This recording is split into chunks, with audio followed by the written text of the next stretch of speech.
Yo, yo, yo. What's up? Let's go on a tired, dreary Monday. Yeah, that's why I picked up the pace on this one today. Get us going a little bit. I'm ready. Long week, boys. Long last 5 days. I would say it's been a minute. How you doing? But I know how you're doing. We're back. Another episode of the Soccer Dad Pod coming at you. And this one's going to be... I'm really looking forward to this one because we are literally talking to an individual halfway around the world. Like, shoot a bullet through the earth, and it won't hit him, but it'd be in maybe the same time zone. It's unbelievable how far he's away, and I think after this show, the proof will be in the pudding is why is he not here running shit? We definitely are going to get to that.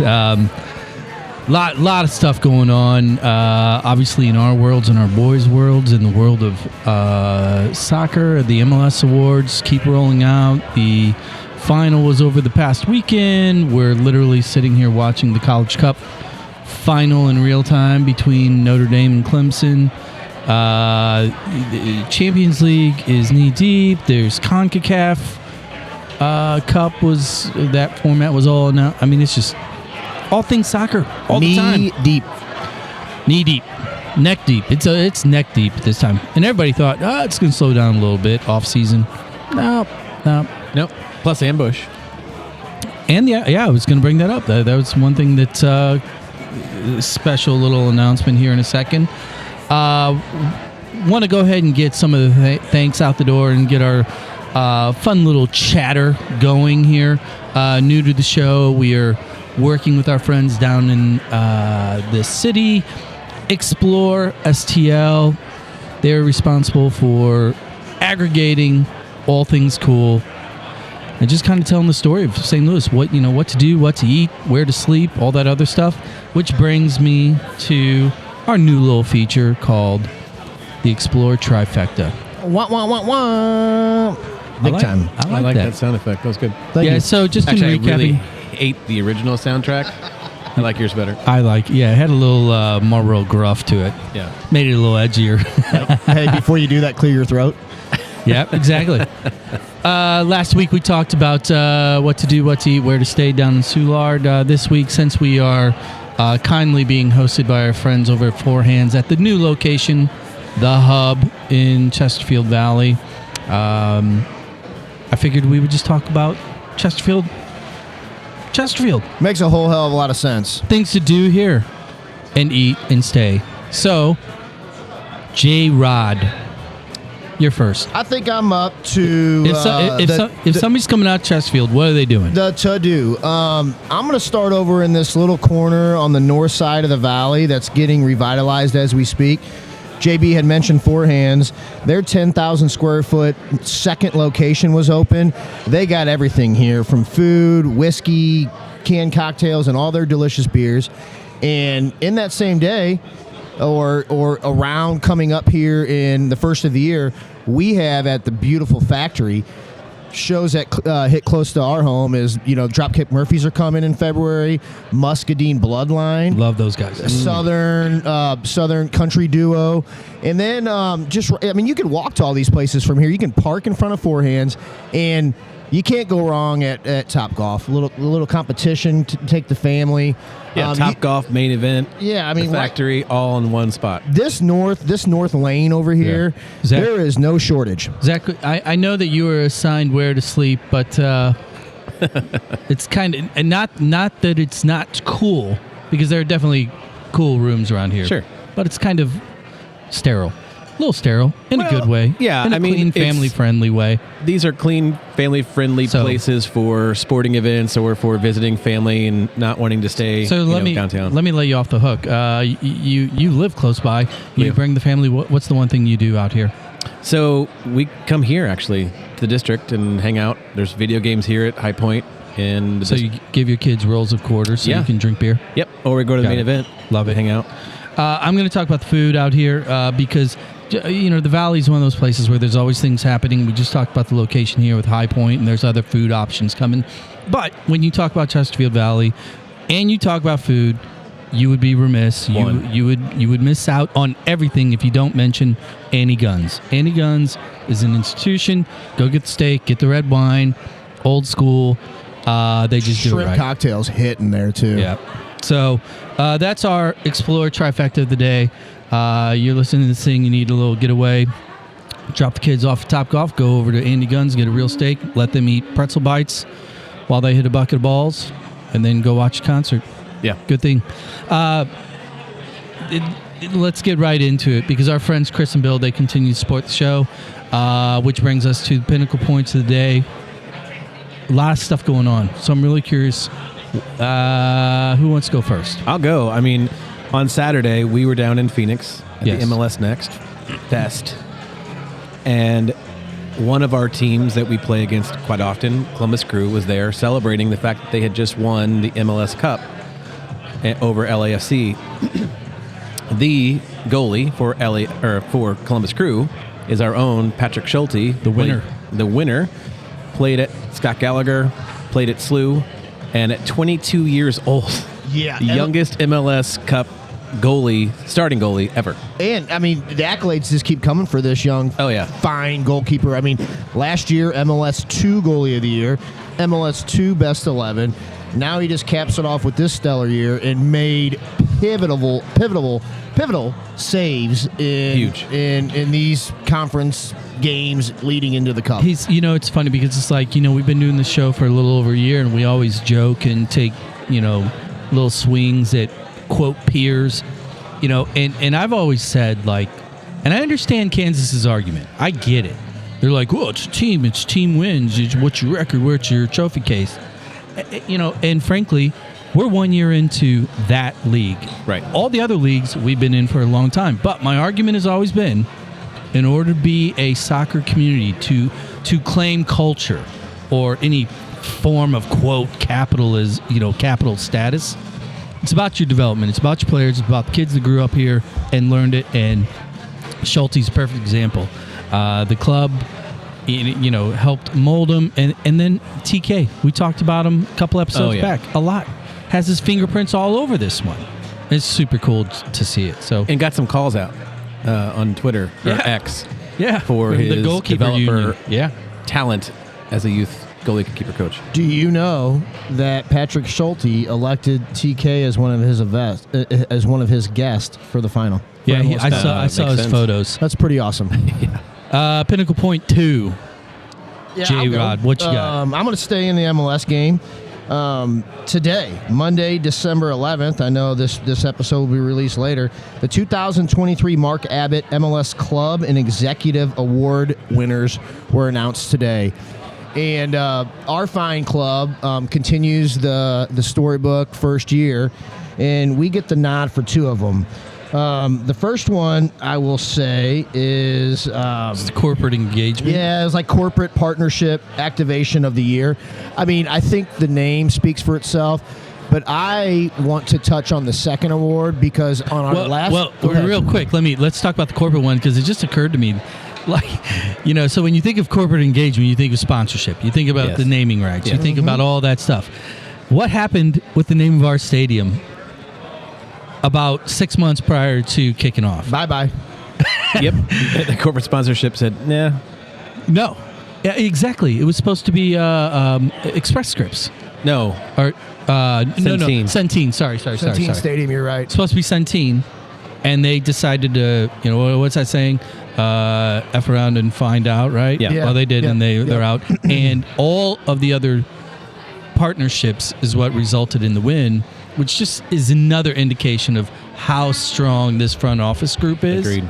Because how do you lose a stadium naming right and win that award and just brush it off as if it's a light mist in the morning? Well, I tell you what, that's that touche.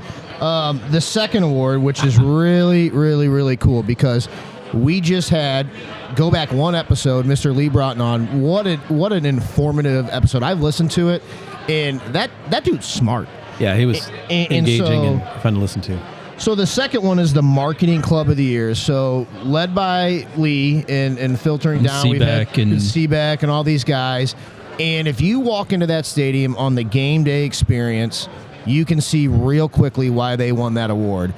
It is first class from everywhere. You know what I mean? And all the digital too. You know, when you think of marketing that's outbound, you're advertising what's going on. You know, and they're short videos, they're mid-length videos. They told a better story because I mean, there's been, you know, since year one, there's been 19 expansion teams. I want to hear Zach's opinion on this because he's close to this part in his corporate world. But do they win the award just for the Red Outs? I mean, how many clubs have already copied it? Yeah. Well, I think what Lee said that sticks with me is we wanted to tell a story under a collective narrative. And I think that's what they've done all across the sponsorships, all across the food partners, all across the art districts and the partnerships with so many folks across the city and the area, and telling that story of the people of St. Louis and what they've done. That's the marketing. That's what's gotten them where they are, and I think that's what helped them get this award. Well, I think, did we talk about it in the last episode where the Casey Current Stadium was bringing in some restaurant that had won or nominated for 3 Michelin awards? I think we didn't talk about it on mic, but... Did we not talk about it? I think we did. Yeah, we did. Okay, so real quick, Casey Curran was like, oh, yeah, check it out. You know, who else has Michelin nominated, you know, food options in your stadium? And I did, you know, real quick search Gerard Kraft. And I'm like, well, does 8 count and a win? And Mr. Gerard today was like, liking it all, checking it out. But here's where I'm going with this. Every aspect of the experience, from digital to walking in, they just nailed it. So for them to win these awards, I'm not surprised at all. I'll finish up for the pinnacle point 2 of the day. The accolades keep coming. Well deserved. Congratulations to the organization, and here's to more successes in the future years.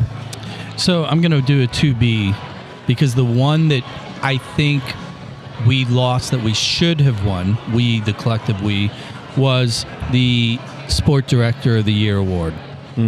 Chris Albright from FC Cincinnati, he gets it. Yeah. And if you guys remember the Coach of the Year selection, Noonan won that one. And everybody locally was like, oh, Carnell. And I was one of the few that was like, no. I think when you look at the performance, he earned it.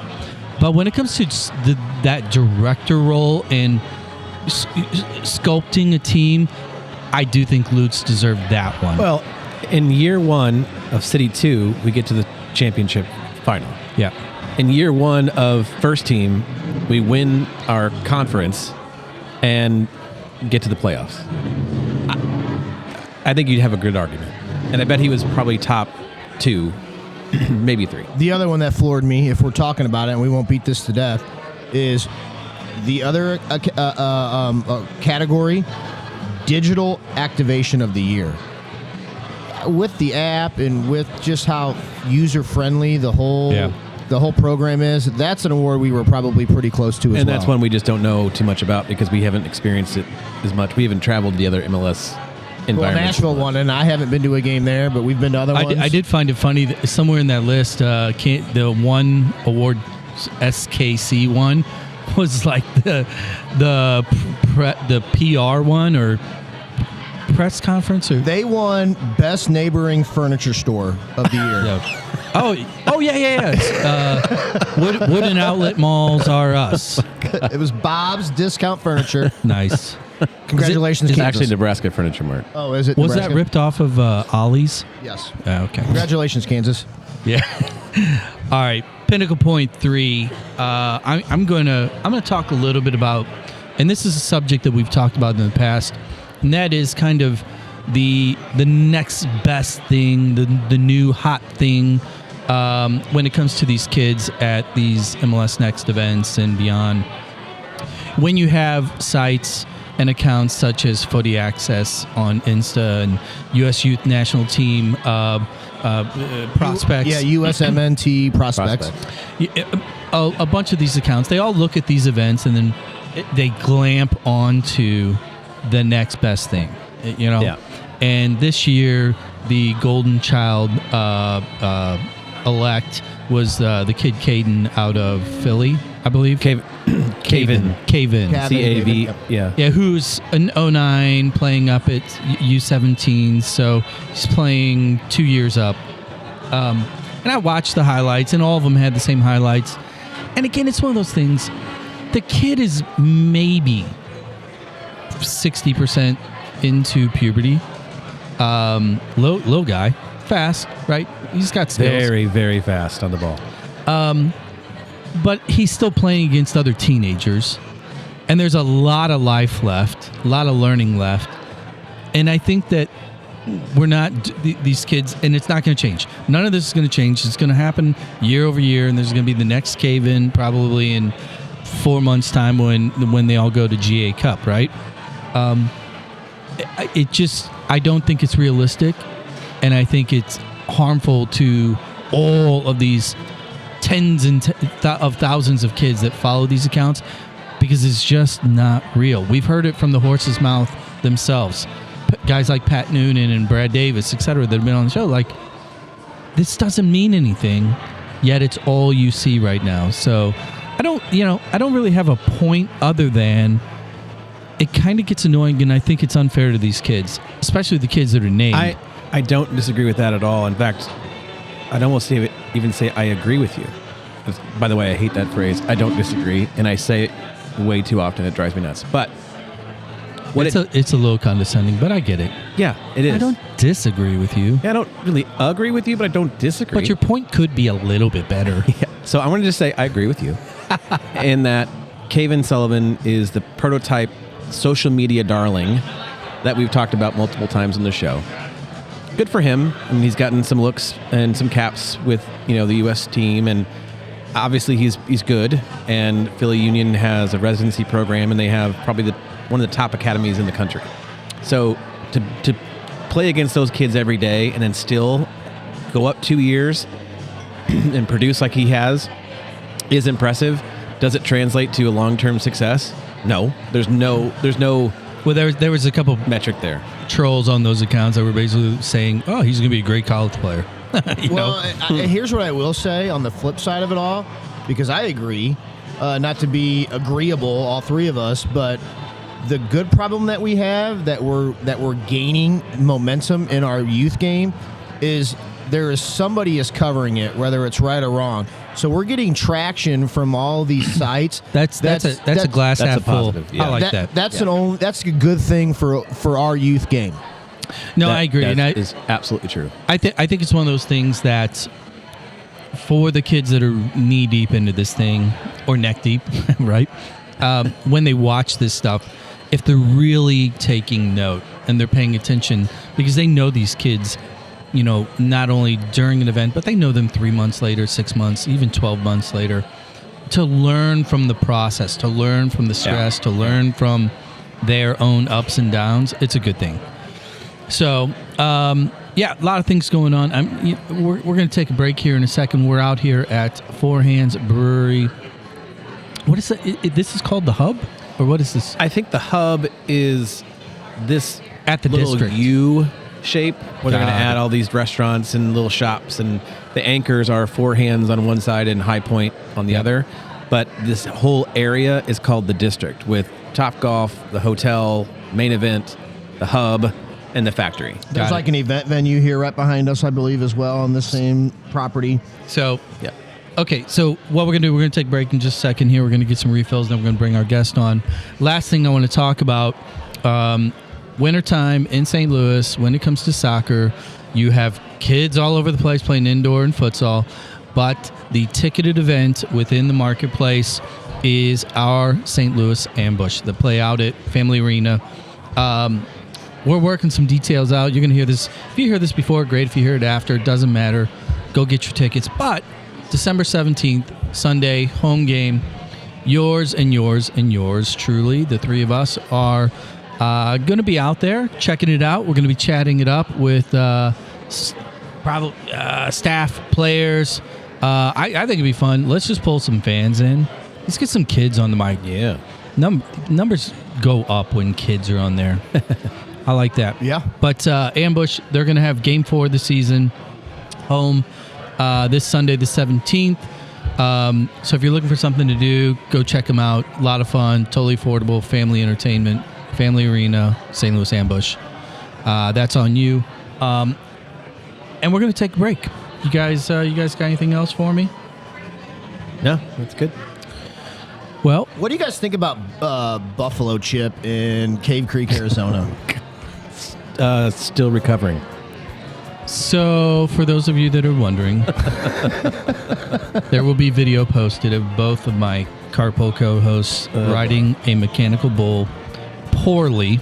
Yes, Yeah, poorly. very poorly on my part.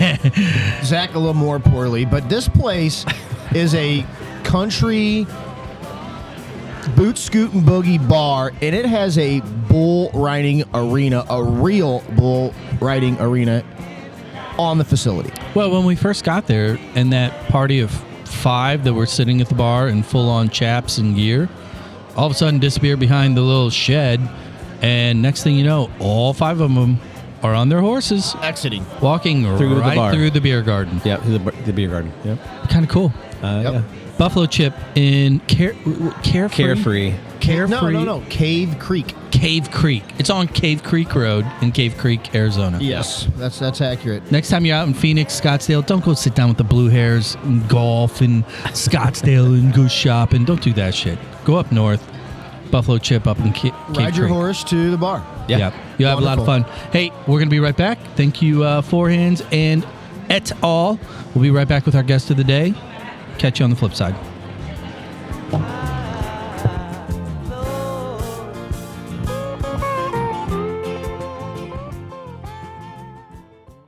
Hey everyone, buying a home, it's kind of a big deal. Never has there been more competition to buy, so few homes to choose from, all made worse by an uncertain interest rate landscape. Now that you're short a bedroom for the third kid, you're in the wrong school district, and a walkable corner pub isn't nearly close enough, it's time to reach out to the Pinnacle Loan Team for help. They work with a network of agents that have their feet on the ground across the whole region and have a number of loan products that are cost-effective with a process that is simple. Basically, they've got you covered from start to finish. So when it's time to buy, visit thepinnacleloans.com. That's thepinnacleloans.com. Simply the best in home loans. The term staycation was really invented by soccer moms. Located 1 hour and 7 minutes from the Arch, the Music Box Chalet at Innsbruck is a hidden gem. Buried in 3 acres of private woods, the Music Box has a master suite for just you, a loft and second bath for them, and a vinyl collection to meet your every mood. The full-size kitchen will easily accommodate 3 to 12 bottles of rosé, while the huge fire pit seating area will keep the big kids busy. Golf, fishing, kayaking, pickleball, or simply reading a book with Mother Nature, all at your fingertips. Visit either VRBO or Airbnb to find the Music Box Chalet. And now, back to those guys.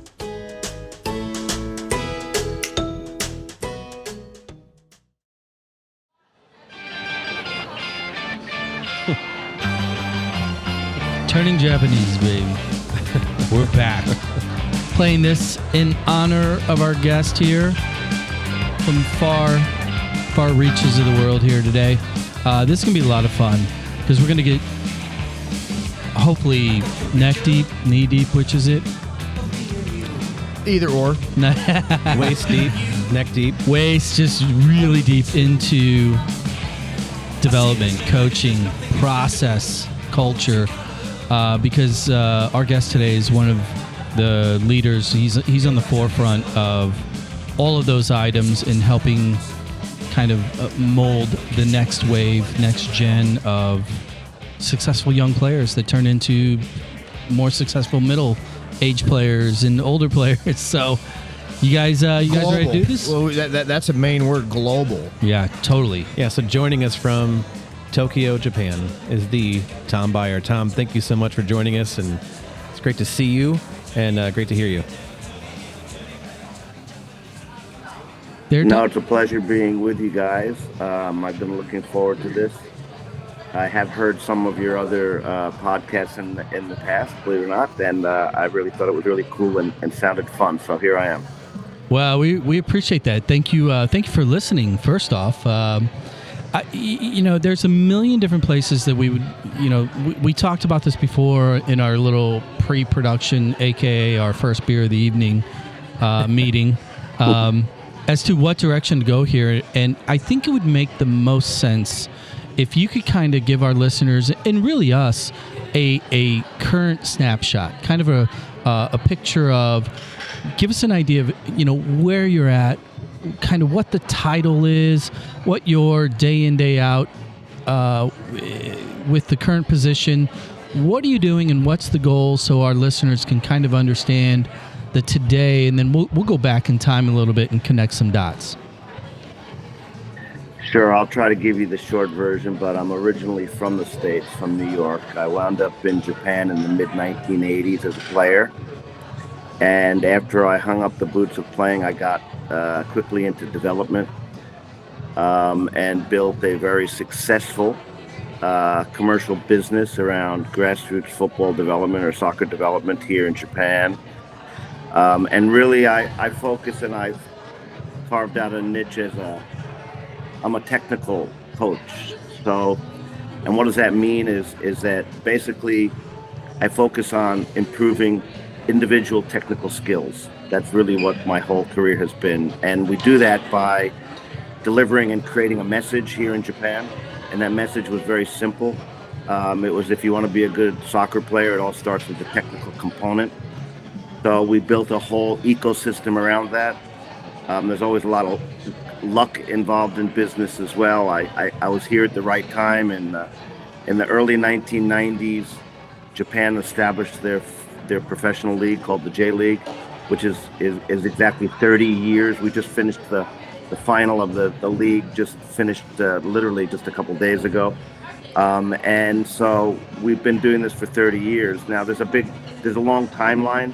I can't possibly fit in my 38 years of working here in Japan in just a few minutes.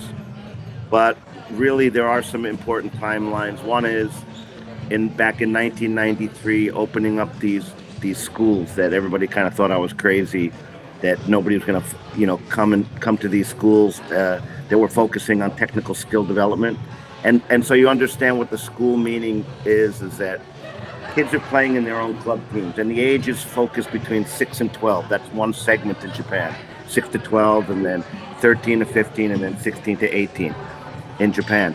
And so the whole idea was that I saw there was an opportunity to solve a problem, and that problem was that most kids don't get good technical training.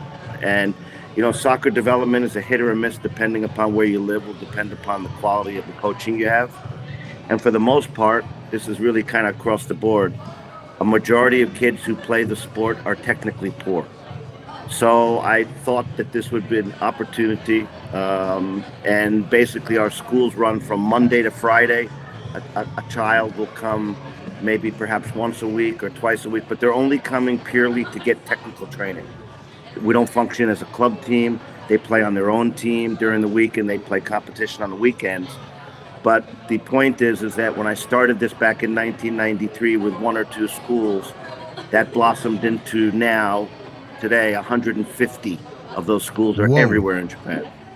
So everywhere you look, there's a school, and we've got 47 states or prefectures here. And the other thing too is that I basically established that business and was really the figurehead or the main person for about 15 years. But then I spun out of it. I got out of it, and I've been out of it just as long as I was in it. And I basically kind of reinvented myself to a certain degree. I wanted to do other things outside of Japan, working in China, working in India, Indonesia, Southeast Asia, even in America as well. So my career kind of went in a different direction, but then there was another timeline where in 1998 I got casted on Japan's #1 television show for children, which is not a soccer show. It's born out of the pop culture phase of Pokemon. So here I am now. I've got my own soccer corner every morning on the #1 TV show, named after me, Tom-san Soccer Techniques. And that corner went for 14 years every weekday morning. Wow. So now the whole message has become just like supercharged, because now I've got 5 million households per morning that I'm dealing with, that I'm going into their home, and I'm basically presenting this. And that also, together with being featured in Japan's #1 comic book, 1.3 million copies every month for 14 years. And at the peak, I'm doing 80 events a year. I'm publishing DVDs, bestsellers, books that are bestsellers. So I had a real good kind of skill set of understanding how to create content, how to, present on television, doing events. I work with a lot of different brands, and I've never had a representative company that has been between myself and my partners. I've always do it myself or my own company. So there I've also been able to develop the skill of sitting in the boardroom with the CEO of Volkswagen Group, or the CEO of Adidas, or the CEO of Nestle, and convince them to invest in these strategies that we built around the game. So those are a couple of timelines, but then the really bigger one is, and I'm coming to the end of my rant here, is that I had a bit of an epiphany when my own kids were born. So I'd always been working with other people's kids, like in these huge events I do. I mean, my events, 600, 700 kids come to my events. And so I was always working with other people's kids, but it wasn't until I had my own kids that the light just completely blinded me. And that is that because I'm a technical coach, as soon as my son could start walking, I placed these little balls, okay? And I literally, to this day, have them all over my house still. So we're talking 16 years ago, 17 years ago, when my first boy started walking. I placed all these little balls around my house, and because I'm a technical coach, I knew the importance of ball mastery. So I discouraged kicking, which is the natural instinct for most kids, and that's the entry level for the sport usually. You go around to a park or anywhere around with these small kids and parents and a ball, they're usually kicking it back and forth. Or they're in front of the goal and they're shooting. The early one here is called kickaroos. Yeah. Yeah, all of them are. A lot of them are like that. So, and they'll usually use the image to promote their business of a little kid just kicking, or I use it in my presentation. I've got photos of this, right? So I'm trying to kind of smash that image, because most don't understand and believe what a small child can do with a ball from a small age. So that's where this whole concept of soccer starting at home has come about, is that I started seeing and understanding that my son, from a very young age, as soon as he could stand, could basically do things and manipulate a ball if it was in the right environment. When I say the right environment, is that I took the game from outside and brought it inside, because I hadn't realized, because I didn't have my own children, how much ridiculous amount of time that little children spend indoors. Yeah. Right? Because you can't let them out of the line of sight if it's whoever the caretaker is. So I made these balls really the favorite toy. And the iPhones had just come out, so I started documenting the development of my first son, not thinking that I'm gonna travel around the world and be invited to some of the biggest club teams in the world, and FIFA and all these organizations would invite me in to show them this work. But I just did it because I was a father, and I thought that I knew better, and I just thought that it was detrimental to constantly be just kicking the ball, because there was no skill being acquired.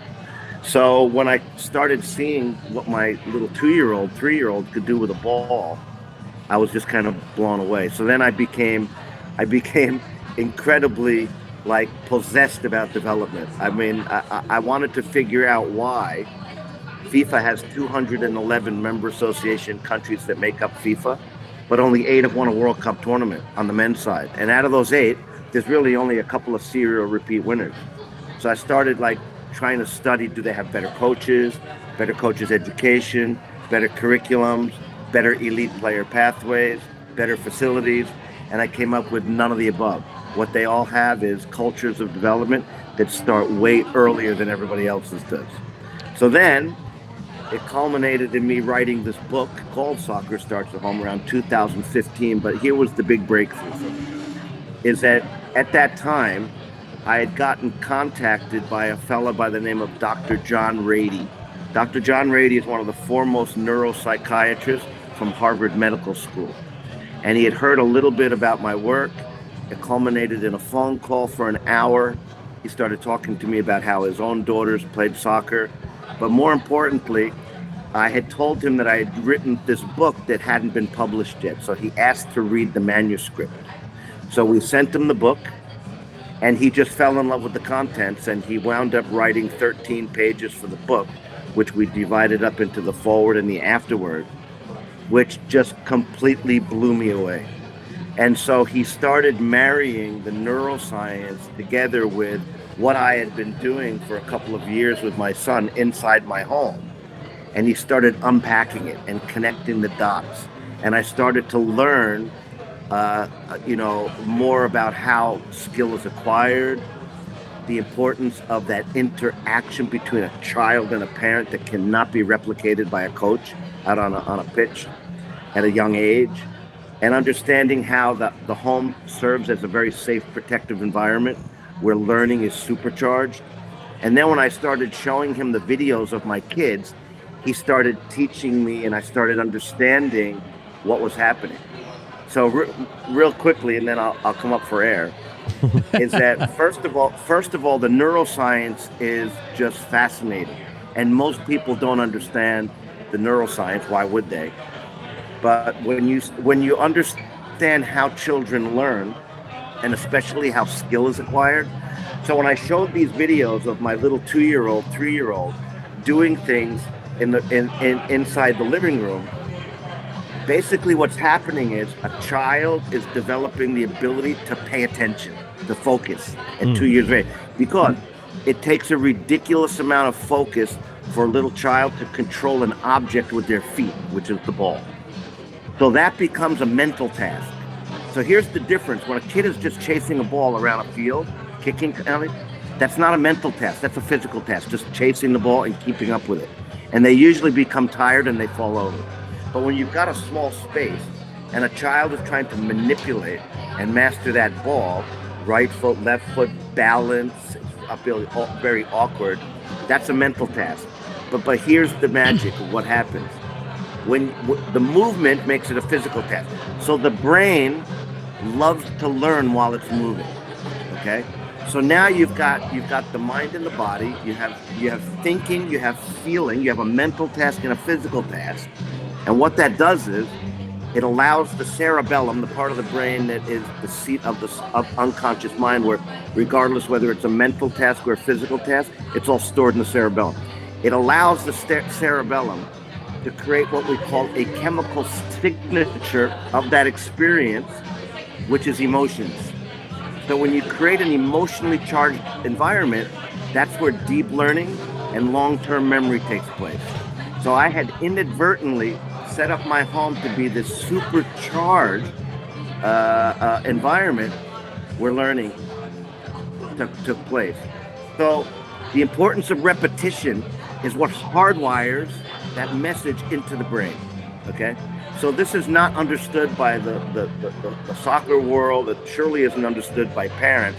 But here's the other key factor, is that the home serves as a very safe, protective environment away from ridicule, where a child can fail in a fun way. But here's what I call the gift to the parents. It's the parents' understanding of their child's constant need for approval, for attention, and praise. And that's what creates that emotional connection shared between the child and the parent, where these skills get deposited into the brain to be used later in a very unconscious, subconscious, automated way. So when you see it's stored in what's called the non-declared memory of the brain, which makes it implicit. And when you have implicit memory, that is something that you do and you don't have to bring it into your conscious awareness, such as driving a car or riding a bicycle. But here's the catch. There's a very small window for developing this. You never say never that kids can't develop that ability, but 95% of a child's brain is developed by the age of 5 or 6. So it's a very small window. So when I started connecting the dots and I did a lot of research about great players, Messi, Ronaldo, Suarez, Iniesta, Neymar, Pogba, Kane, Lewandowski, and I filmed a series about this in Australia. The common thread was they all started playing in around the home between the ages of 2-3 years old, and the roles of the fathers and the mothers as well sometimes. But I started connecting these dots and realized that the very best of the best got this tremendous head start. Now, one last thing. Once a child masters those basic building blocks, that's when and only when they can start doing what they call scaffolding. And that's when they can start developing the more complex, difficult movements. It becomes much easier for them because they've learned the basic building blocks.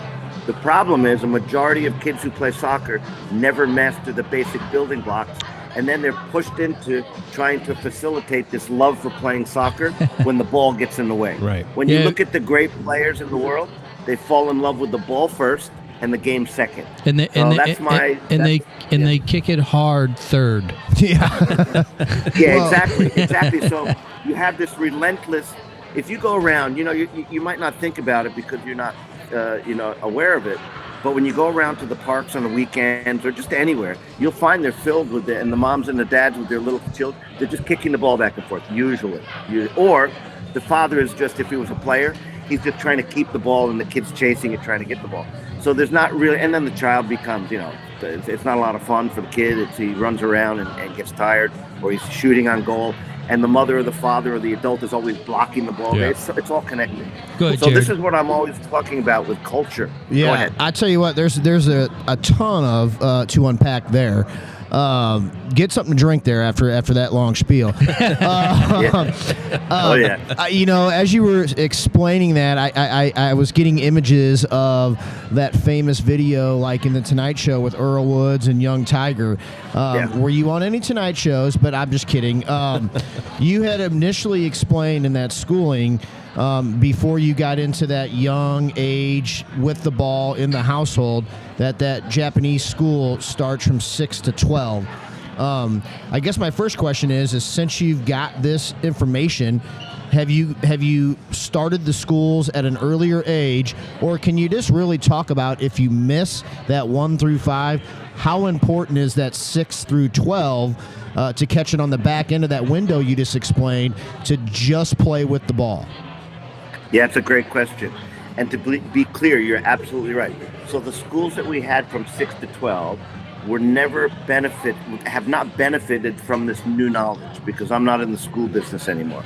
And one thing to make clear is that I'm not advocating at all to create commercial schools around 2, 3, 4-year-olds. This doesn't fall in the context of teams or schools. This falls in the context of families. Yep. Therefore, that's why it's the importance of the family to be the key. So all of my work now today is focused primarily on educating parents. So what we work with, for example, the last 4 years, I have been working with the Houston Dynamo from MLS. And basically we put strategies in place, we put programs in place to trying to hitch our wagon to organizations that can deliver parents. Who is that? Early learning centers, preschools, kindergartens, and then we also go 1st to 2nd grade. We also conducted 2 years of research with the University of Houston, together with the Dynamo and some partners. We partnered with a group called, and I believe they're in St. Louis as well, called KIP Charter Schools. Yeah. They're focused on focusing on underserved communities, and this will blow your mind. When Dr. Rady wrote the forward and the afterword for our book in 2015, he put in the book that he believed that this program of ball mastery could basically impact a child's cognitive skills, and in particular, perhaps reading, numeracy, and literacy. Well, for the last 2 years, the University of Houston, we set up a research laboratory called the Houston Dynamo Soccer Starts at Home Research Laboratory on the campus at the University of Houston. And in 2 cohorts of kindergartners and first grades, we elevated the test scores in both reading and mathematics of these kids. By keeping the ball at their foot and kind of through that home system that you're... Yes. Was that the common denominator? Yeah, so twofold. We created programs that were delivered through the school, through the PE teachers, and then we delivered a program that was delivered at home from the moms and the dads. So we created a feedback loop. We actually helped to redefine what physical education looks like and how it's delivered, because most physical education is seen as kind of a minor sport. You show up in your street clothes and you pass. Well, then there's no homework. But what we did was we focused on ball mastery. So what was happening at home was being reinforced at school. What was happening at school was being reinforced at home. And the reason for the uptick in the grades was because the part of the brain that's responsible for ball mastery is the cerebellum. But the cerebellum, through the new neuroscience, has been found to be responsible for much more. Thinking, remembering, which is memory, controlling emotions, decision-making, reading, and single-digit mathematics. So it's actually this. It's a stimulation of the cerebellum enough that it's teaching a child. The child is learning how to learn through ball mastery. Because again, you just imagine a child who's never had a ball at their feet trying to control that object. So Dr. Rady had written in the book that he believed that this program was a good training for the cerebellum, for cerebral brain. I love this. And then the other, it is, and it's fascinating, and that's why I became so passionate about it, because I started understanding now more and more how kids learn and why. You know, when we often see the little 6 or 7 year old who's like really good, everybody thinks like lightning struck in a bottle. Oh my goodness, they were born like that. No, there's always going to be something behind the curtain. So getting back to the question, sorry, the long-winded answer about the schools and things, all kids can always improve. There's no doubt about it. So I would never want to say, you know, just give up on the kids that are 6, 7, 8, 9, 10. Those kids will always improve. But I'm still learning and understanding now that there does seem to be a gate that closes quite early when it comes to skill activation, where a child learns much, much easier at those very, very, very younger ages.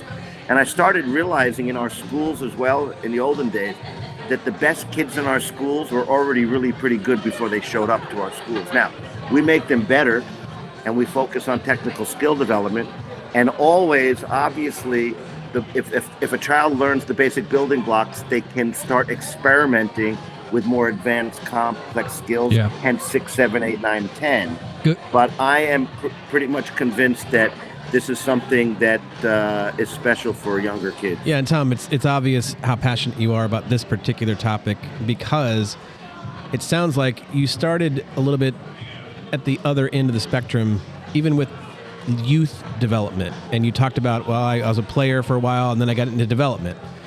Well, now you're talking about a whole new set of development skills and tools and toddler development. Yeah, it's incredible. And I've seen the videos on your X, formerly known as Twitter feed.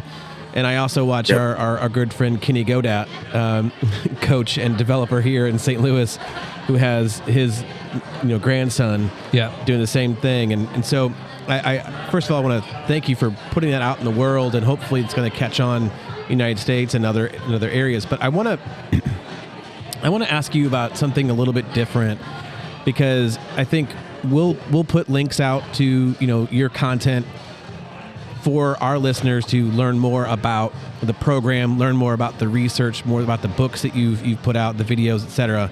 And I've seen your Tomson website, which is very, very impressive. So my question really is more about your life and how it got to this point. Meaning, you talked about your 2 sons. I'm assuming you mentioned the iPhone, which is released in 2008.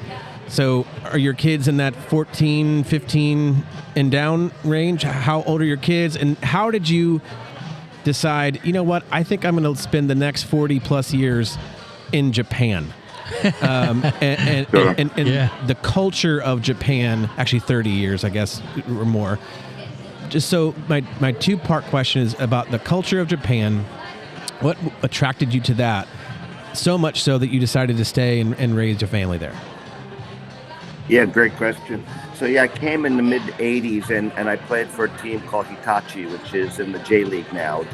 Just for context, I played in the mid 1980s, and the J League was born with 10 clubs in 1993. Okay. Was when the J. So we're exactly 30 years anniversary Yeah. this year right now. So after I got out of playing, I fell in love with the country like many do.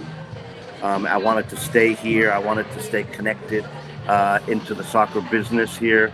I pitched an idea to a couple of former players who were my buddies that I played with and that I hung out with, to get interested in trying to do something for grassroots soccer.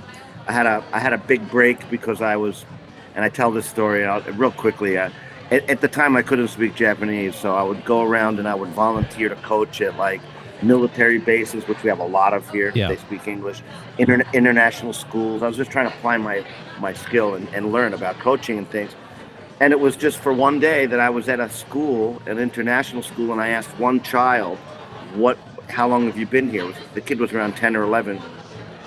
And and I said, what does your dad do? And he said, my dad works for Nestle. And that was it. And then I went back. This was in Kobe, which is a couple of hours bullet ride train down.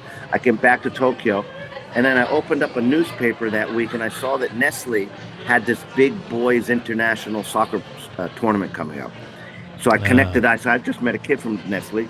This is literally and if this hadn't happened, I might not be here still, to be honest. That's why it's such a key story. So I called down to the school, and I talked to the soccer coach, and I asked him, I said, we had dial-up phones back then still. And I said, I met this kid he says his dad worked for Nestle, and he goes, yeah, that's the Yost family. So he gave me the phone number. And that night I called to the house, and the kid answered. And I said, hey, listen, you said that your dad worked for Nestle. Well, what does he do? He goes, he's the president. And he put his dad onto the phone. And from that one conversation, I got an entree into walking into Nestle here in Tokyo. And I walked out of that meeting in 1988, having agreed to do 50 events starting in 1989. And then I had to figure out how I was going to do that. So that was my big lucky break. And then I stayed with Nestle for 10 years. And then the timeline, it just all started blossoming. But that was really the reason. And so, I just had such a good experience from that. I built my network through that because I was doing 50 events a year all over the country. And then the timeline was I had no real philosophy or methodology other than, kids experience in an event with a bunch of former pro players. That was it, right? But then I got interested in the work of the Dutchman Will Curver. And through a good friend of mine, Paul Mariner, the former striker of England, who was unfortunately passed away a couple of years ago, but he coached in the MLS as well. He got me interested in the work of the Dutchman Will Curver, so I introduced that philosophy and methodology to Japan. And so I'd already had a built-in network from the Nestle event. So now I'm going back around, but I've actually got some substance now. I'm focusing on technical skills. I'm focusing on ball mastery. And then the TV show hits. 93, the J League's born. The JFA puts their hand in the air to be the hosts of the 2002 World Cup. So it was just soccer everywhere. And that's where kind of the opportunity came around. Let me. I'm going to interject here because I want to kind of like get us to a transition, kind of a metric point with what you've been describing in your participation in the broader Japanese soccer market. Sure. Can you speak to trend? Because in the mid 80s, when you went over there, late 80s, the pro league didn't exist. It was probably elevated pay to play or getting paid to play on what would be like a AAA or a AA type of a team. Along comes 93, the league starts. You start this program. Can you describe the trajectory? Like the work that you've done, has it been measured? Is it being appreciated? Is it being implemented? Can you point to a success ratio with the 30 years that you've been doing this? And what does that look like? Sure. Well, success comes in many different ways. If you want to look at the high end, for example, this last World Cup in Qatar, the Japan national team had no fewer than 4 players from our schools, and in key positions, number 6, number 8, and number 10, all come from our schools. So the players that touch the ball a little bit. Yeah. Yeah. So, and I can name who they are: Minamino, Doan. We have Endo Wataru, who is now the current captain of the Japan national team. Did these kids start at 6? Did they start at 6? Yeah, well, some of them started earlier, but they at least spent several years at our schools between 6 and 12 years of age. Wow. So in Japan here, a little structure and context too. Basically, soccer is organized by grades, okay? So you've got 6 years of elementary school, 3 years of middle school, 3 years of high school. So these are 3 different organizations for playing here, okay? So one metric is on that.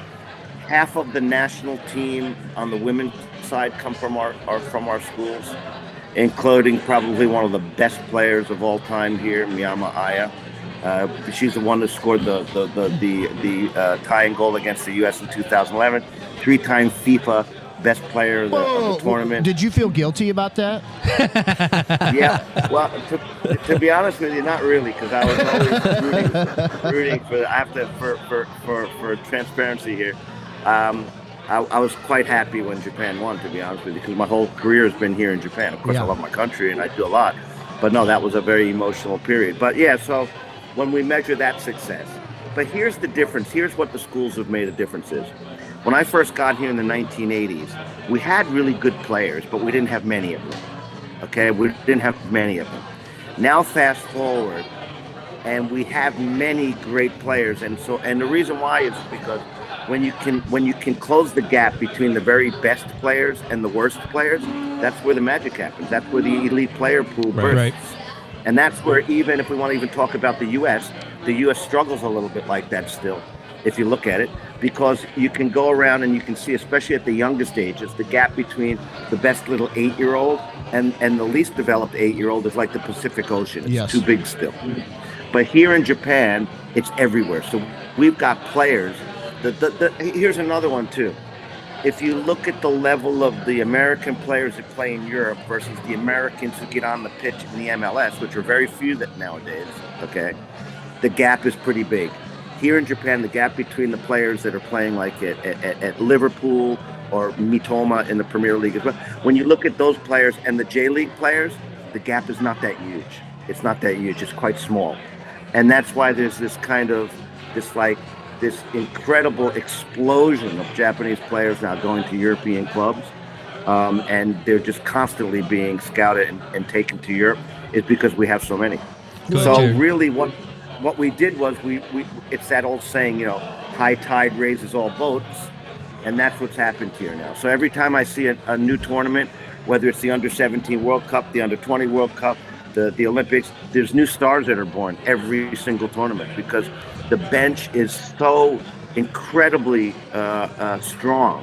And that's where we saw it in the World Cup. Our bench came off the bench and beat Spain and beat Germany. Those are players that all came off the bench. Yeah. And so you guys are definitely on the up and up, that's for sure, as a national team program. Another metric of success, our listeners know this is an audio podcast, but we're doing a visual Zoom here. And over your left shoulder, there is a golden spike, which for our listeners was awarded to you in the 1998, after the 1998 French World Cup. To date, you are the only youth coach to ever win that award. I guess you can speak on it, but it probably is attributed to the hundreds of thousands of youth players that you have developed or been a part of their young life all over the world. Yeah, no, thank you. I appreciate you doing your homework and checking into my past. But yeah, that was in Marseille, France, after the 1998 World Cup draw, before the World Cup started, actually.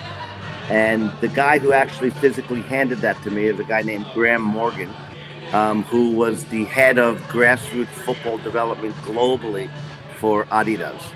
And so I've had a very long relationship with them. I've been their football ambassador for many, many years as well. And it was for my country. It was kind of quite surprising because it happened pretty early in my career as a coach, whereas I've definitely contributed and done probably much more today to warrant something like that I might not have done when I received it. But thank you for noticing that. But yeah, it's given me an incredible opportunity. I've been able to work with players like David Beckham, Zinedine Zidane. I mean, anytime those guys come to Japan, they would always come through they'd either come on my TV show, they'd be, we'd do something with our comic book, we'd do an event together.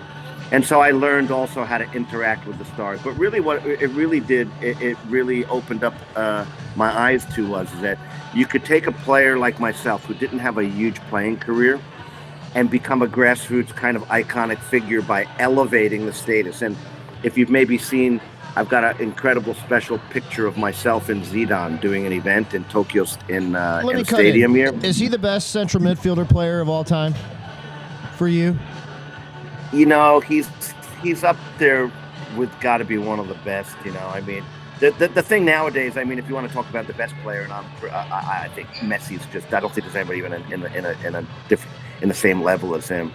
But Zidane, I think there's generational players, right? I mean, if you do look throughout the generations, there's great players that were great during their era, whether it was in the 70s or the 80s. But I think also now that some of these players, obviously they're much more popular because of media and our ability to be able to just constantly watch them play. Back in the olden days, you were lucky. You had to actually go to the stadium, right, or be lucky enough if you had a TV broadcast to watch. But there's great players. Hey, Tom, I got a question for you because I'm kind of piecing together segments of our conversation and your insight and experience, and a couple things have stuck out to me. One, obviously, is the work that you and your counterparts are doing there in Japan from a broader cultural, stylistic approach at such young ages that grows into or molds what is a soccer culture, and then you add on technical skills, on top of that, almost like a layer cake. And then you mentioned Will Corver, the Dutch system, Cruyff and his effect, within that system. And you go around the world, and there's a few very noticeable systems like the two that we just talked about that are well. Now, the other thing that I'm picking up on is you talked about the U15, the U17, the international tournaments. Your teams, the Japanese men and women are both doing well, in those tournaments and continue to turn heads. But the other team that does really well in those tournaments without a defined culture, approach, system, funnel, whatever we want to call it, is the United States. Our men's programs at the younger ages, 15, 17, 19, even the 21, 23, we always seem to do really well. We come out swinging, we knock down, quote, giants regularly, but rarely do we get to the finish line. And we're doing that with what we've talked about on this show often, a lack of identity, a lack of true culture. And, and there's a lot of factors there. But I want to get your take on what your opinion as to why we don't see a more systematic culture, a more systematic approach. Because clearly we've got athletes, we got good players that can go to these tournaments at younger ages and do really, really well, but we're not getting over the finish line. Do you see our lack of a system similar to what you're implementing, to what the Dutch have implemented, as part of the problem, or is it bigger than that? I think that for me, the glaring problem when I watch the U.S. play is that I hate to say it, but I just think the players just are not good enough technically. We've relied a little bit too much, and I think this is definitely, you can see this with the women's game. We've relied way too much on that kind of, the physical aspects, the speed, the power, the mental toughness, that kind of, American fighting spirit. those are all admirable, right? But when it comes to the technical skills, especially at the highest level, the beautiful game, I can see it. And you know, it's not to say which program is better, but you could even see it with the buildup. If you remember when the U.S. played Japan, and I think we beat the Japan won 2-0, I think it was. It was with all the full national team players. And you could see the technical side was just lacking behind that. And so that's very hard to make up. And so when you look at those countries, okay, so here's a couple of stats for you. There's been 90 years of World Cup tournaments, 22 World Cup tournaments, okay, over a 90-year period of time. Only 8 countries have made it to, that have won a World Cup tournament, and then another 5 have even made it to a final. So that's only 13 countries, okay, 13 countries. So this is a very, very exclusive, tiny group of countries that really get best. But when you look at the characteristics of them, those ones that are really, really the best are just technically on a different level. They really are. Without question. And the thing is, too, is that if it was only about the coaching, and this is the thing that drives me nuts, because the coaching world has convinced everybody that when it comes to development in the traditional sense, it only happens between a very educated, licensed coach and a player. That's the reality. Yep. But there's a limit to what good coaching can achieve. There's just a limit. Can you speak on a lot of? Go ahead. Do this for me. Speak on JB's question specifically, because you just outlined those 13 countries. We can sit here and name them. We don't need to. They have a very specific identity, whether it's the South American futsal, the samba. Learn that you're getting that development you're speaking of through that sport at an early age. Why are they doing it that way, and how come the USA has, I think is what JB was asking, how come the United States hasn't caught on? Yeah, okay, because I think that the main difference at the youngest ages, first of all, we can start, is that all of those cultures, players are falling in love with the ball first, before in the context of a game. I can't help but think that in America, we're forcing kids to fall in love with soccer and the ball gets in the way. So it's almost as simple as that. So when you've got little kids that are ball mastery wizards at 6, 7, 8, that's when they can start becoming more advanced. The little Spanish 7, 8-year-old is already trying to think about how to create space and move players and move the ball around so that they can basically manipulate the space. They're looking for the killer pass. They're understanding at a very young age combination play. How do I use my player as a decoy to pass another player? These things are happening at a much earlier age group, which means that at those youngest ages in those countries, okay, Uruguay, Argentina, Brazil, Germany, Spain, France, Italy, and then England is the 8th. Those countries, their competition is so fierce at those young ages. In America, yeah, there's competition, but you're not going to see it at that level. That's a tipping point where development is happening very organically, where nobody can really explain it. When people talk about the strong football cultures like Brazil, Brazil, football's a religion, everybody plays football. But nobody's been able to explain why they're so good. I understand now, because I understand also a little bit of the neuroscience, and that is that from futsal, from playing in the favelas, what's happening is those young kids are constantly, there's what's called Hebb's Law in neuroscience, which means nerve cells that fire together, they wire together to make a strong neural pathway, a neural connection. So the only way to strengthen that neural connection is through repetition. That's what hardwires those neural connections. So what you're saying is that it's not because the young Brazilian players are also playing basketball and baseball. It's because at 3, 4 to 10 years old, they fall in love with a sport and they learn something so vital. And you talked about the building blocks, and I'm putting the pieces together to answer your question for him, kind of. And I want you to knock me down, Tom, from Japan, if I'm wrong here. But what you're saying is Brazil and Holland can have a style because they have a foundation of extremely technically technically talented players that you could teach a style to. Whereas in the United States, because we're not as technically talented at an earlier age, we don't have a style to really even adapt teaching to. the technical too late in Correct. the game. You hit the nail on the head. Yes, Thank I win. Yeah, you just explained it. You explained it better than I could. That's exactly what's happening. So what's happening is that in America, we have this fascination with piling on more coaches' education on top of more coaches' education. And the reality is that most of the kids cannot benefit from all these great coaching experiences and licenses that everybody has. That's the problem. And that's what I'm screaming about, because the reality is that here, Roy Keane, I have a little slide in my presentation. This is what I said. Skill was and never will be the result of coaching. It's a love affair between child and ball. So the reality is, and here what's happening even more is that the football world is still continuing to pile on more coaches' education, and you need another advanced certificate, and you need this certificate, and now it's about talent ID. No, it's not. It's about talent development, much more than talent identification is.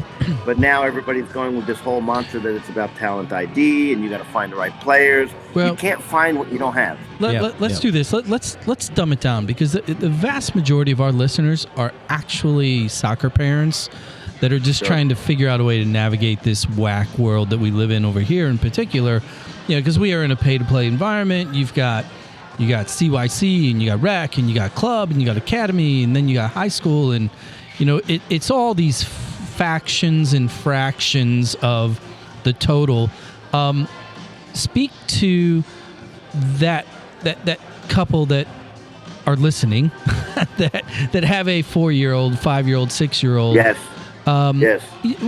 Just give them a nugget, and of course they're going to go out, they're going to buy your book, and they're going to go find those DVDs, and they'll do all that too. But can you give them a freebie just to get them started? Absolutely. And first of all, they don't need to buy a thing. I'm going to give you the elevator pitch right here. If you're a parent of a child that's 2, 3, 4, 5, here's the pitch. If you can get a child comfortable with a ball at their feet, comfortable, competent. What does that mean? Simple ball mastery. They can manipulate the ball. They can transfer the ball from the right foot to the left foot. They can basically change direction. They can start with the ball under no pressure. If you can get that child comfortable and competent with the ball before they cross over the line into organized play, which is usually the age of 6, that kid is going to develop regardless whether they're paired with the inexperienced volunteer mom or dad coach. I've seen it because it happened with my own kids. And what happens is, when a child crosses over that line into organized play and they've got ball mastery capabilities, there's going to be a bias that manifests in such a positive way. Those kids normally become the most popular kids on the team. They usually become the leaders of the team. And the reason why is because when you get a really good 6-year-old kid and the coach says 3 to a ball, 4 to a ball, they're all looking around to see where the good kid is because they want to play with that kid. So that kid becomes popular. Mm-hmm. Second, when the coach wants someone to demonstrate, who is he or she going to ask? Going to ask the good kid. So now a little 6-year-old is getting the opportunity at leading a pack of other 20-year-olds. That's leadership. And I don't think it was a fluke that both of my boys, 4 years apart, both become number 10s and the captains of their team. And it wasn't because I'm this great coach, because I'm not. It's just that I understood that it was important for them to have some kind of skill set. It's like preschool, man. It's like if you see any child that does well in school academically, there's probably going to be a culture at home that values education, and the kid's going to get a head start. Cool. Soccer, if you get the head start, never say never, but very difficult for those other 6 and 7-year-olds to catch that other kid. Yeah. If I was listening to this on my radio, driving somewhere, or in my Walkman headphones, which you will be, which I will be because I do have a Walkman too, made in Japan. Here's my question, because I would be yelling at the radio. Have you been contacted by U.S. Soccer, and why aren't you here developing our youth? Good question. I actually am doing some work with U.S. Soccer right now. I took on a project in North Carolina State because I'm sure you guys probably know from UNC women's head coach Anson Dorrance. Yep. Yes. Yeah, we've heard of him. Yeah. He's pretty big. Yeah. So Anson has been lobbying me literally for probably 10 years to do this project. So long story short, I was just in North Carolina in October. And basically, I signed a 2-year contract to create a pilot program for the state. And U.S. Soccer, the president, Cindy Cohn, she actually came to the press conference to announce this. And U.S. Soccer has invested some money into that project. So it's a collaboration between the North Carolina Youth Soccer Association, U.S. Soccer, and also just the whole kind of area in around North Carolina. And what it is, it's a 2-year project to basically create a movement, build advocacy, design. We have an online kind of content base that's free for people to use that live in North Carolina. So yes, I am doing work with U.S. Soccer. Would I like it to be going, to a bigger scale and a bit quicker? Yes, of course I would.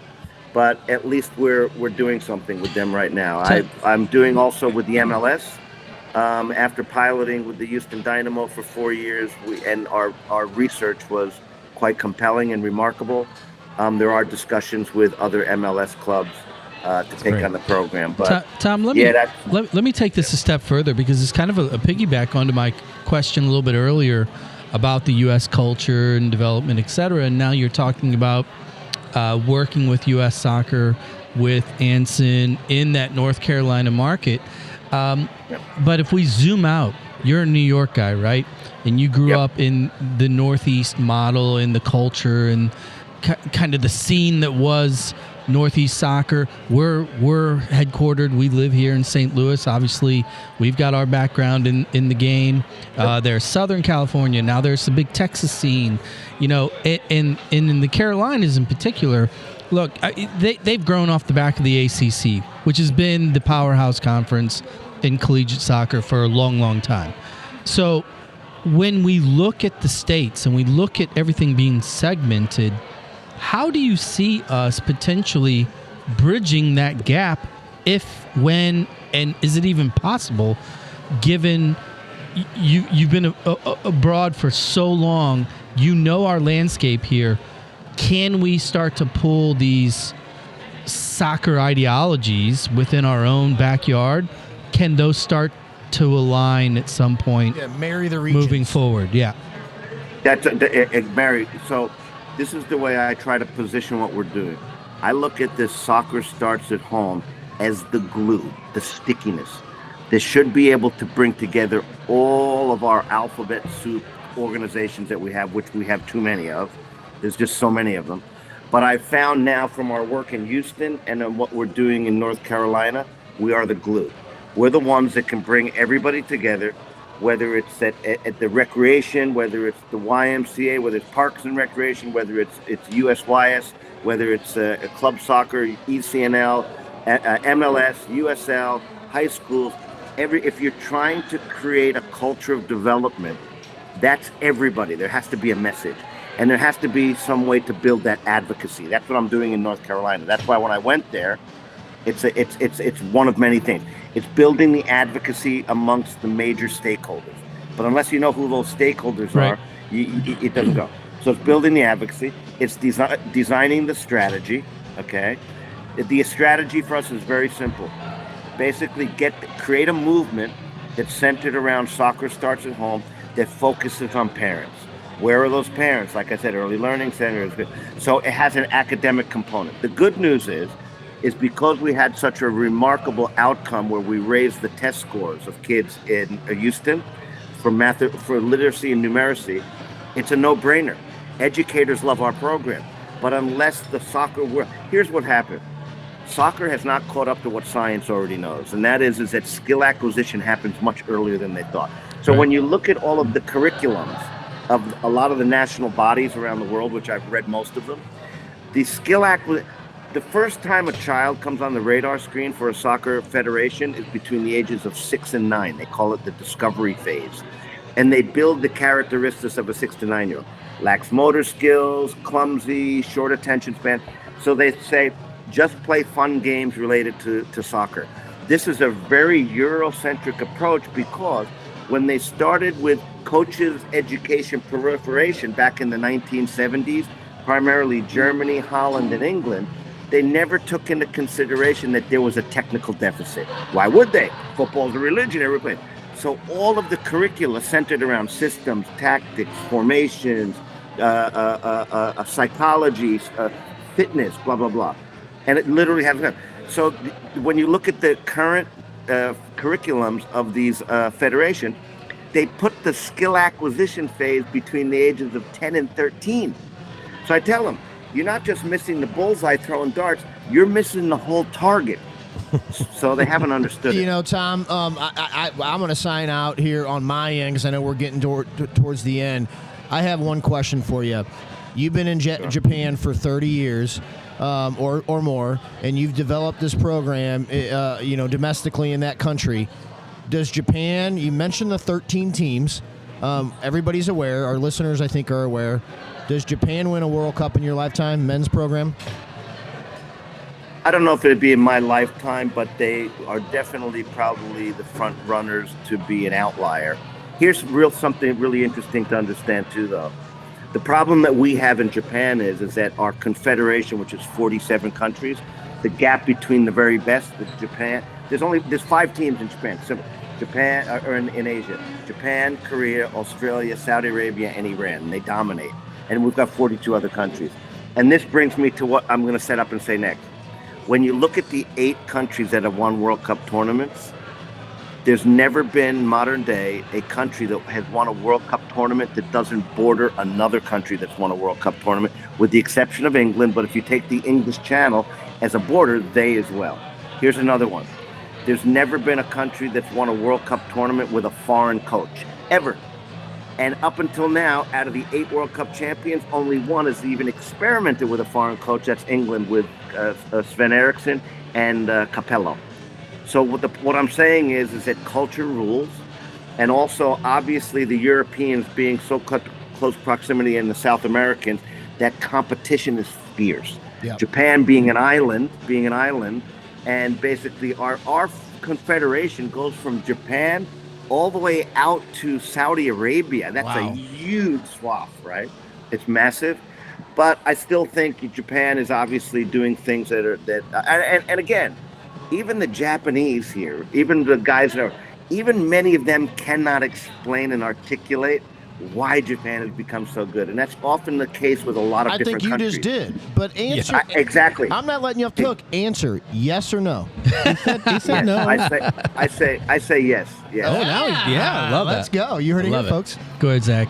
No, Tom, I just want to, again, thank you for coming on. And the passion is clear. And even after, decades of doing this, I'm hopeful that other folks take this up, because I think you're on to something that could revolutionize this game. But there are still so many other factors: style of play, competition with, pre-World Cup, so many factors. And so I guess my question for you really is similar to Jared's. Does the U.S. ever get to that point? Do they ever get to the point where they could compete? Let's just ask the prediction for 26. 2026. Where do you think the U.S. ends up? I think it's not going to be any different than it is now. I mean, we'll have a good run.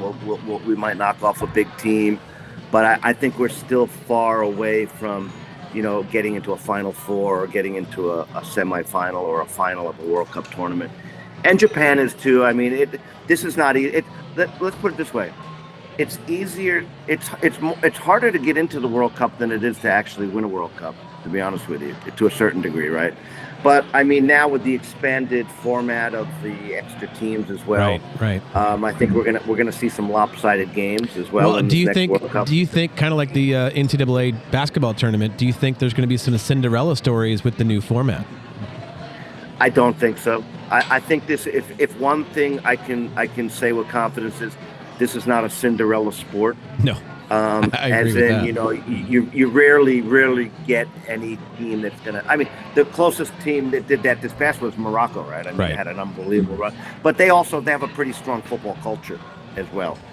A lot of those other countries like the Moroccos, what they're really lacking is better resources at that really elite level that they lack, or some of those countries. And they're right? just a Mediterranean Sea away from some other World Cup winners. Absolutely, but I don't think that the USA. I'd like to be proven wrong, obviously, right? But when you look at the level of the players that are playing in Europe, and then you look at the level of the American players playing in the MLS, we don't have enough guys.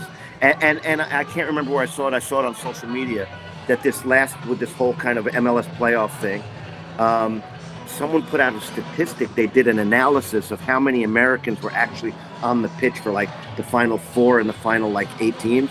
It's not good. There's very few. Most of them are foreign players. Go ahead. Well, no, I was going to say, kind of along those lines. I got 2 questions to close this out. First question is along the player side, because there's a lot of debate surrounded around the current, what we'll call the top 18 U.S. players in past iterations of the team. How good, in your opinion, with Christian, with Gio, with even our own beloved Tim Ream, playing the way he is in back, how good is this group, in your opinion, compared to the Dempsey Beasley years, to the, go back to the Harks days, pick your generation. How do you view this group today, given that the 18 that I'm talking about, they're not in MLS. They are in Europe, starting for powerhouse teams. Yep. Yeah, I mean, there's no doubt about it. Don't get me wrong. I mean, we've advanced significantly over the decades. There's no doubt about it, right? And I think that this crop of players that are playing now are definitely, if you look at kind of the overall picture of the mass number of 8, whether it's 18 players or what have you, it's probably the best that we've had at this point. We've got the players that are playing in Champions League, they're playing and starting in, huge clubs now. So I think it's bright. There's no doubt about it. But we need a much bigger mass of these players. We need lots more. We need to be hearing literally almost on a weekly basis how U.S. American players are being sought after to go to Europe, and I think it's going to happen. But the problem is that even if you look at this group now, I don't know if it would be half, but I can only tell from what I read on in the news. But I'd say a quarter of these players that are even playing for the U.S. were not developed in the U.S. as well. So we've got still that ability because of, for example, my kids, they can have multiple passports. My kids could have a Spanish passport, they could have a Croatian passport, an American passport, a Japanese passport. So we have that luxury in America, that we have this incredible amount of immigrant families that basically kids play. So I don't know, let's see, but surely we need to do a much better job at the grassroots level here, or in the States. But end on a promising note. I'm very, very optimistic about what's happening at the MLS academies. I'm very optimistic. And the reason is because I've had a bird's eye view looking at the Houston Dynamo Academy and working in that academy. And what's happening around the other. In the old, we still have the pay-to-play model, but I can just tell you that any MLS Academy director or coach could drive around a neighborhood, stop their car, go and watch, and pluck a kid out and bring him to the academy free of charge tomorrow morning. And that literally happens. So I think that it's getting much better. There's a huge investment of millions of dollars that are going into academies at the MLS level. So I think that there is reason for hope and optimism with what's happening in the U.S. Cool. So that's my take. Well, totally agree with you. I'm going to close you out with the hard-hitting question to wrap it up. Oh, boy. You're a New York guy, right? Yep. Desert Island, do you take your fresh new sashimi from your backyard or a New York slice? Oh boy, that's a New York slice, man. Hey, when I go back to New York, I eat a little bit too much when I'm in New York. Well, I'm going to be there on Wednesday. What's your go-to slice in New York? Well, I don't really have a particular place, because the good news is that there's a pizza restaurant on just about every street. Yes, every other building. I know. It's just all good. I love it. And I have to admit, too, that I eat a lot of pizza here in Japan as well. So we have some.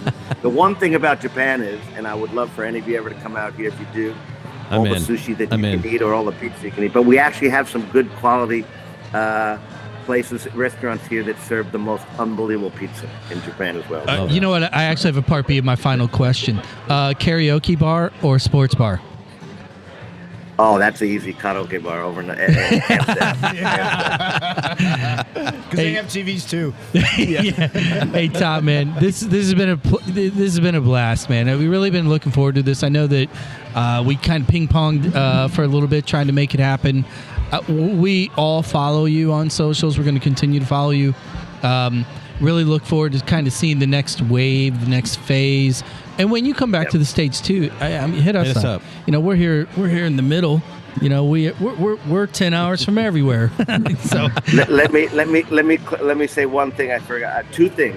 First of all, Zach Lewis. There are two. I have a really good friend of mine, Zach Lewis, and when I got the email that Zach Lewis was going to be on here, I sent a message to him. I said, "Dude, what are you doing on the podcast?" And we figured out that there's more than one. There's Zach more than Lewis. one of That's us. Yeah.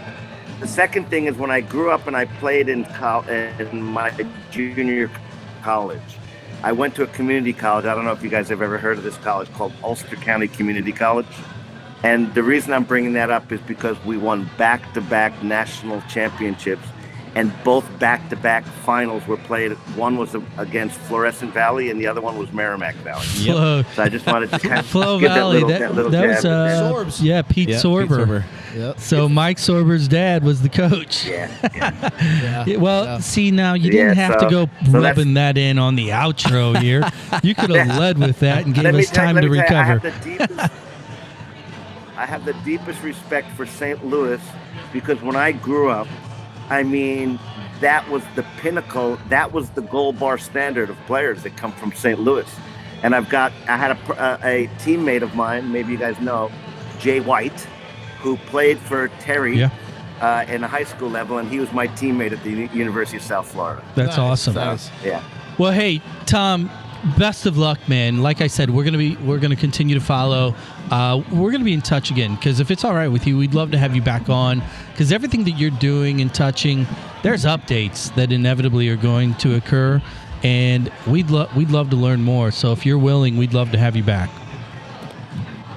Yeah, and I'd love to anytime that you guys have another spare hour to get online, and I will show you the Football Starts at Home presentation, which I'm sure you will enjoy. Well, I tell you what, we'll do it. We'll set it up. We're going to let you go, let you dip out of here. Thank you very much for joining us. Go ahead, Jared. What you got? Well, I want you to do the outro, but I got a question off mic for you. Sure. All right. Well, hey, everybody, thank you for joining. Give us a follow, give us a share, give us a review, all that fun stuff. ThePinnacleLoans.com. You guys rock. Thanks for the help and support. Explore St. Louis because that's the thing to do. We just gave you some new options. And without further ado, we're going to roll out of here real quick. And thank you, Tom. Thank you, boys. We'll see you next time.